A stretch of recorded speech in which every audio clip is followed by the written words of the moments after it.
Hello बच्चों, कैसे हैं आप सभी लोग। आज हम शुरू करने वाले हैं क्लास 11th का मोस्ट इम्पोर्टेंट लेसन, जिसका नाम है रियल नंबर, वास्तविक संख्या। वास्तविक संख्या हमारे जीवन में बहुत ही इम्पोर्टेंट है। ठीक है, तो उसी के बारे में आज हम चर्चा करने वाले हैं। तो अगर जैसे कि आपने रियल नंबर का इंट्रोडक्शन अगर आपने पढ़ा है तो उसमें कहा है कि अगर आप क्लास 9 का अगर आपने अध्ययन किया है तो इसमें आपको समझने में सुविधा हो जाएगी। तो वही चीज है, उससे पहले ये क्लास 10 का शुरू करने से पहले मैं आपको क्लास 9 के कुछ इंपॉर्टेंट क्लिप्स मैं आपको बता दे रहा हूँ। एक शॉर्ट के तरीके से आप समझ भी सकते हैं। ठीक है, तो इसमें एक नेचुरल संख्या है, ठीक है, नेचुरल नंबर, और एक होल नंबर है, एक इंट्रो है। ठीक है, इसमें आप समझिएगा इसमें कि क्या कहने का मतलब है। जैसे कि आप पढ़े हैं नेचुरल, ठीक है, नेचुरल नेचुरल नंबर के बारे में जिसका नाम है प्राकृतिक संख्या। ठीक है, प्राकृतिक संख्या इसका क्या मतलब होता है, जो गिना जा सके। ठीक है, क्लास 9 में यही दिया गया है, नेचुरल नंबर जो गिना जा सके। जैसे कि कहने का मतलब है आपके हाथ में 5 उंगलियां है, 1 2 3 4 5, ये 5 उंगलियां है, तो ये गिना जा सकता है। ठीक है, जैसे कि इसमें जीरो नहीं लिया जाएगा, सीधे 1 2 3 4 5 6 ऐसे ऐसे करके ये चला जाएगा। तो इसमें जीरो नहीं लिया गया है। क्यों जीरो नहीं लिया गया है? क्योंकि ये जो प्राकृतिक संख्या है इसमें जीरो इसीलिए नहीं लिया गया क्योंकि ये प्राकृतिक संख्या से अभी कुछ दूरी पर है। ठीक है, अब इसमें एक और पॉइंट है, होल नंबर। ठीक है, क्या है? Whole number. होल नंबर में इसमें ज्यादा डिफरेंट नहीं है, नेचुरल में और होल नंबर में ज्यादा डिफरेंट नहीं है। बस डिफरेंट एक चीज का है, इसमें नेचुरल में जीरो नहीं है, इसमें क्या है, इसमें जीरो लगा के गिनते हैं, 0 1 2 3 इस प्रकार से जाता है। ठीक है, तो होल नंबर और नेचुरल नंबर में ये डिफरेंट है।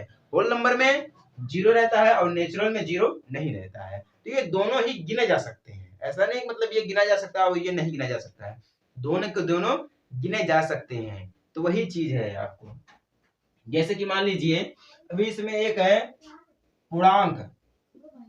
ठीक है, आपने पूर्णांक तो पढ़ा होगा। ठीक है, पूर्णांक एक ऐसी संख्या है जो कि हमें बहुत ही ऊंचे स्तर तक लेके जाती है। कैसे? अगर कोई भी अगर आप एक ग्राफ के माध्यम से अगर आप समझते हैं, जैसे कि सपोज दैट मान लीजिए, हाँ, सपोज दैट मान लीजिए यहां से लेकर एक हमने रेखा खींच दी है, इसका मेन बिंदु ये जीरो है। अब हम यहां से अगर उस साइड लेके जाएंगे तो हम प्लस में लेके जाएंगे और इस साइड में लेकर आएंगे तो माइनस में। पूर्णांक क्या ही होता है, एक तरफ प्लस में जाए और एक तरफ माइनस में है। तो ये संख्या मान लीजिए 1 2 3 4, यहाँ पे आई -1 -2 -3 -4, इस प्रकार से संख्या चलती है। इस प्रकार से ये संख्या चलती है, इसको हम कहते हैं पूर्णांक। और इसमें एक इनफाइनाइट अगर जोड़ दिया जाए तो ये पूर्णांको हो जाएगी। ठीक है, ये पूर्णांको हो जाएगी, यानी कि अब इससे कहां तक गई है और कहां तक नहीं गई है, इसमें एक अनंत श्रेणी के माध्यम से समझ सकते हैं आप। ठीक है, तो ये है कुछ क्लास 9 के इंपॉर्टेंट जो क्लिप है, इंपॉर्टेंट पॉइंट है, जो कि आप लोग जानते हैं लेकिन समझ नहीं पाते हैं। तो उसी के माध्यम से समझेंगे हम। अब रियल नंबर क्लास 10 में आप देखेंगे तो इसमें दो चीजें आपको समझ रहती है, पहले एलसीएफ और एलसीएम। ठीक है, एलसीएफ और एलसीएम जो कि आपने क्लास 1 से लेके क्लास 8 तक, कक्षा 1 से लेके कक्षा 8 तक जो कि आप डेली पढ़ते आ रहे हैं, एलसीएम एचसीएफ। ठीक है, एलसीएम का मतलब होता है लघुत्तम समापवर्तक और एचसीएफ का मतलब होता है महत्तम समापवर्तक, जिसे हम इंग्लिश में कहते हैं हाईएस्ट कॉमन फैक्टर। ठीक है, एचसीएफ को कहते हैं हाईएस्ट कॉमन फैक्टर और एलसीएम को कहते हैं लास्टेड कॉमन मल्टीप्लाई। तो वही चीज अभी हम देखेंगे। तो यहाँ पे आप भी देख सकते हैं जो कि आपके लिए बहुत ही इंपॉर्टेंट है। रियल नंबर अगर आपको जानना है तो एचसीएफ और एलसीएम के बारे में जानना है आपके लिए ही बहुत इंपॉर्टेंट है। अगर आपको रियल नंबर पढ़ना है तो आपको एचसीएफ यानी कि एचसीएफ और एलसीएम जानना आपके लिए बहुत ही जरूरी है। ठीक है, इसे कहते हैं हाईएस्ट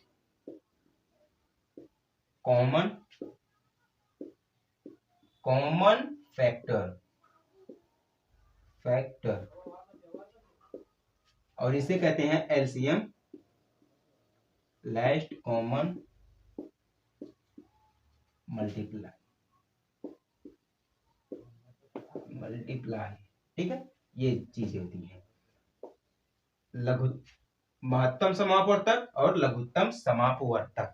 जैसे कि अभी इसमें अगर देखेंगे, अगर मान लीजिए आपको हाईएस्ट के बारे में बता रहा हूं, मैं आपको महत्तम के बारे में बता रहा हूं, अगर आपको 24 का इसका महत्तम समापवर्तक निकालना है तो आप किस प्रकार से निकालेंगे जानते हैं? इसमें भी एक नियम होता है, और कहने का मतलब है एलसीएम में और एचसीएफ में एक डिफरेंट होता है, तो पहले हम इसके बारे में जान लेते हैं, डिफरेंट के बारे में जान लेते हैं। ठीक है, तो अगर इसको निकाला तो हम इसको सीधे डायरेक्ट क्या करेंगे, इसका आधा कर देंगे हम। ठीक है, इसका हम आधा कर देंगे तो यहाँ पे क्या बच जाएगा हमारे पास 2, 2 से डिवाइड करेंगे तो 12 दूना 24 डायरेक्ट आ जाएगा। फिर हम इसे 2 से काट देंगे, ठीक है, 6 दूना 12, फिर इसे हम 2 से काट देंगे, 3 दूना 6 आ जाएगा। इतना कट गया। अब डायरेक्ट हम इसमें क्या करेंगे, हम लास्ट ये 3 बचा है तो हम 3 को 3 से काट देंगे, डायरेक्ट हमारे पास क्या बच जाएगा, 1 बच जाएगा। ठीक है, हमारे पास कितना बच जाएगा, 1 बच जाएगा। तो हम डायरेक्ट यहाँ पे क्या करते हैं, 2 मल्टीप्लाई 2 मल्टीप्लाई 2 मल्टीप्लाई 3, बस इतना हम कर देंगे। उसके बाद टोटल इज इक्वल टू हम क्या कर देंगे, 2 दूना 4, 4 दूना 8 और 8 त्रिका 24, फाइनल आंसर 24 आ गया। 24 यहाँ फाइनल पे आ गया, 24 यहाँ पे भी आ गया। ये तो डिफरेंट, ये भी कॉमन है, समझिए एक कॉमन संख्या है। ये एलसीएम में भी आ सकता है, एचसीएफ में भी आ सकता है, ये तो कॉमन है। लेकिन अभी इसमें देखिए, अगर यहीं पे दे दिया जाए, अगर हमारा 2 संख्या दे दिया जाए, मान लीजिए दे दिया गया एलसीएम में, देखिए एलसीएम में अगर यहीं पे दे दिया गया हमें 126, ठीक है, मान लीजिए कोई भी संख्या, मान लीजिए अगर 126 दे दिया गया तो हम इसको कैसे, हम किस प्रकार से काटेंगे, तो हम इसका डायरेक्टली क्या कर देंगे, इसका आधा करेंगे, हम कितना आ जाएगा, तो शायद 63, ठीक है, फिर इसका 21 तिया 63, ठीक है, 21 तिया 63 3 बार गया, फिर 7 त्रिका 21, फिर 7 तिकन्ना 7, डायरेक्ट आ गया। फिर अब हम यहाँ पे देखेंगे 2 multiply 3 multiply 3 multiply 7 is equal to कर देंगे 2 तिया 6, 6 त्रिक 18, 18 सत्ते 126, टोटल इसमें भी आ गया 126, 126 इसमें भी आ गया, और 106 इसमें भी 24 आ गया था। ठीक है, इसमें भी नंबर मिल गया, इसमें भी नंबर मिल गया।